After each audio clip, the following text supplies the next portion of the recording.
Assalamualaikum warahmatullahi wabarakatuh. Kembali ke channel Guru Geografi bersama saya Agnes Setiawan.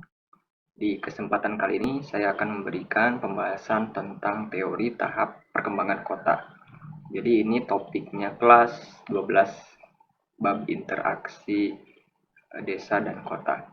Sebelumnya jangan lupa untuk klik tombol subscribe dan loncengnya ya supaya update terus nanti topik-topik geografi di channel ini. Baik, kita lihat apa aja sih yang harus kita pahami mengenai teori tahap perkembangan kota ini. Nah, pada dasarnya kota itu awalnya merupakan sebuah wilayah perkampungan kecil yang lambat laun berkembang seiring dengan bertambahnya populasi dan kemajuan zaman. Jadi memang secara alami, secara natural gitu ya, kota itu dia awalnya merupakan wilayah eh, perkampungan kecil jadi ya. Jadi sejarah mencatat bahwa kota-kota di dunia itu memang dari awalnya itu komunitas-komunitas kecil, kampung. Ya, dari zaman misalkan abad 1, 2, 3 sampai dengan abad pertengahan, kemudian terus berkembang ya. Kalau zaman sekarang kota itu kan bisa dibangun di tempat-tempat tertentu ya direncanakan. Jadi kalau misalkan kita sering melihat ada kota mandiri ya gitu, itu dibuat khusus karena kita sudah peradabannya maju sekarang ya, kemudian punya teknologi dan pengetahuan yang beda.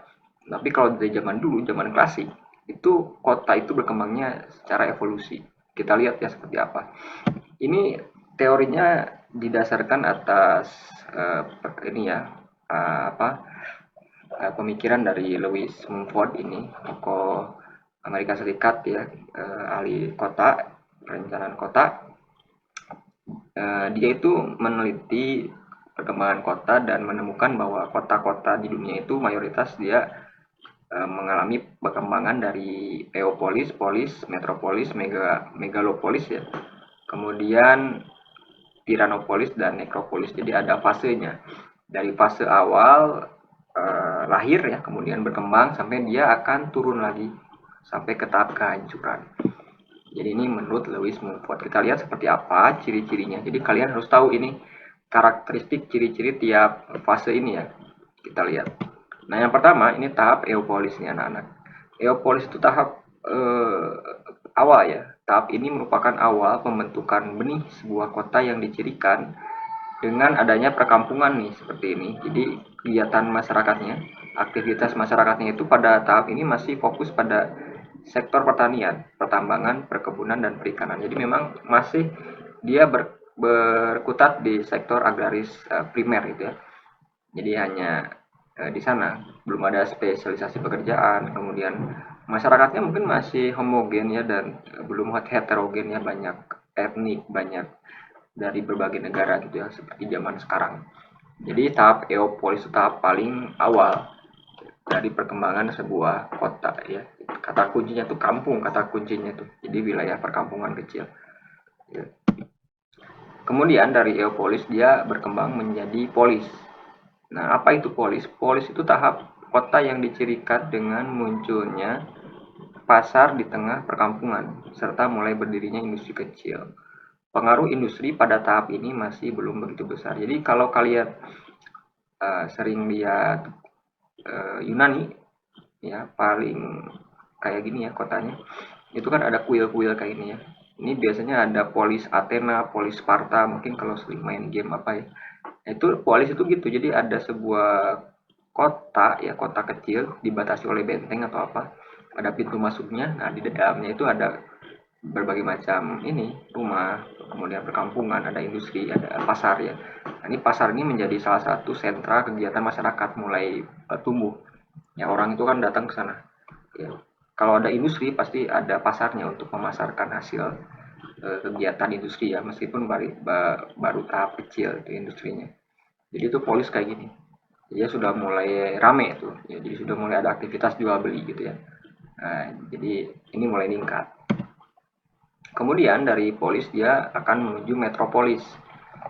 Nah, pada tahap ini kenampakan struktur ruang kota sudah berkembang cukup besar ya, pengaruh kota sudah terasa hingga daerah sekitarnya. Sehingga banyak ditemukan kota satelit atau kota daerah penyokong kota utama.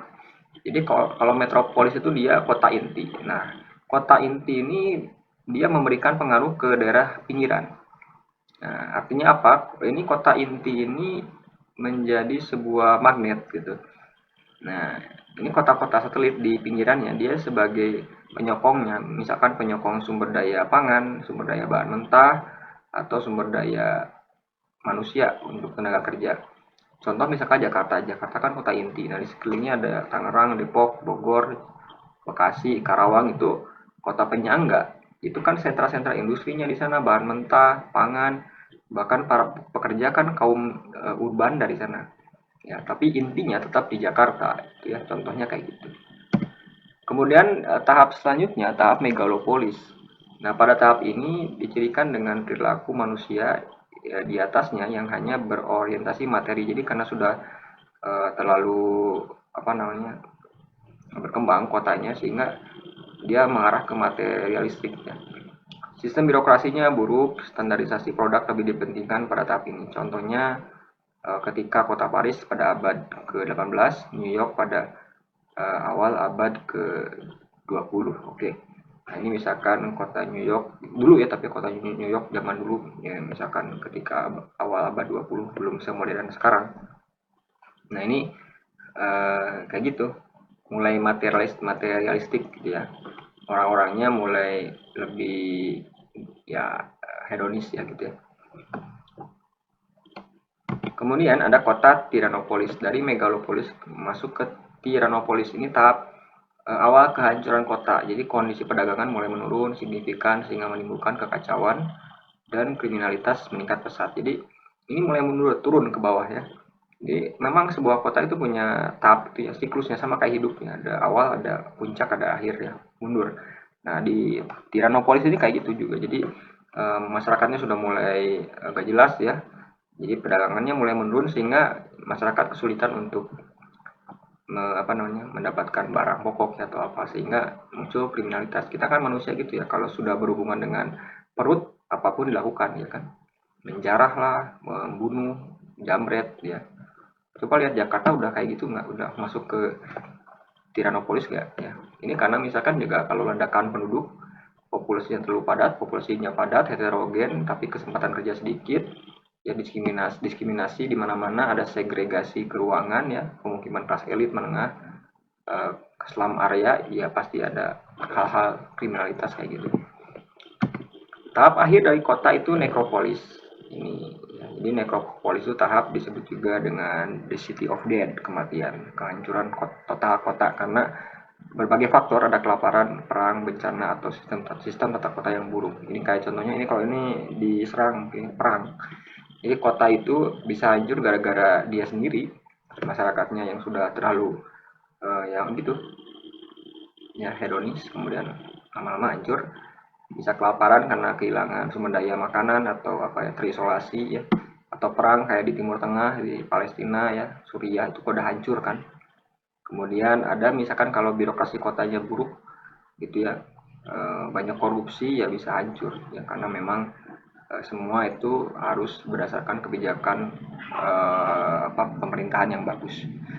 Oke, itu ya sekian untuk pembahasan tahap perkembangan kota menurut Mumford. Silakan dibaca lagi dan jangan lupa untuk banyak mencari literasi sumber dari yang lainnya ya, bukannya dari sini. Oke, terima kasih. Mohon maaf kalau ada kesalahan. Assalamualaikum warahmatullahi wabarakatuh.